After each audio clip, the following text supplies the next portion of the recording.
ప్రియమైన సహోదరి సహోదరులారా, మీకు శుభవార్త.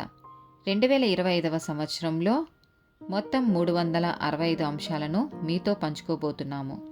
జనవరి 1వ తేదీ నుండి ప్రతిరోజు ఒక అంశము మరియు దానికి సంబంధించిన వాక్యమును పంచుకుంటాము.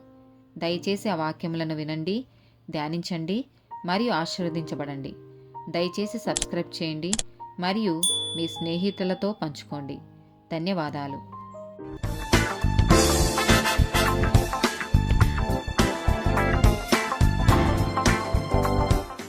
10th డే టాపిక్ సలహా, అడ్వైజ్. సామెతల గ్రంథము 27వ అధ్యాయము 9వ వచనం.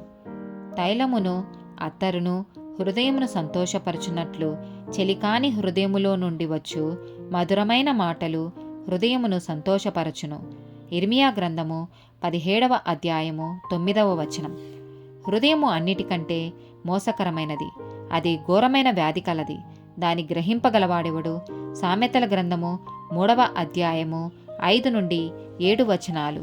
నీ స్వబుద్ధిని ఆధారం చేసుకొనక నీ పూర్ణ హృదయముతో యెహోవా యందు నమ్మిక ఇంచుము.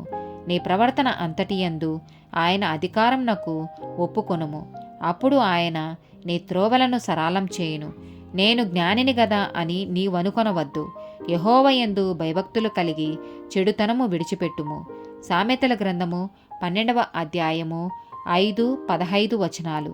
నీతిమంతుల తలంపులు న్యాయయుక్తములు, భక్తిహీనులు చెప్పు ఆలోచనలు మోసకరములు. మూడుని మార్గము వాని దృష్టికి సరి అయినది, జ్ఞానము గలవాడు ఆలోచన అంగీకరించును. సామెతల గ్రంథము 19వ అధ్యాయము 20 వచనం. నీవు ముందుకు జ్ఞానివగుటకై ఆలోచన విని ఉపదేశము అంగీకరించుము. సామెతల గ్రంథము 20వ అధ్యాయము 18వ వచనం. ఉద్దేశములు ఆలోచన చేత స్థిరపరచబడును.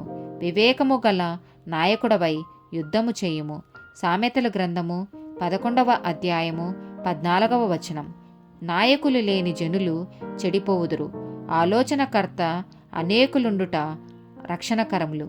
సామెతల గ్రంథము 16వ అధ్యాయము 25వ వచనము.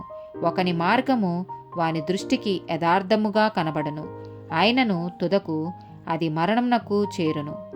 ఆమేన్.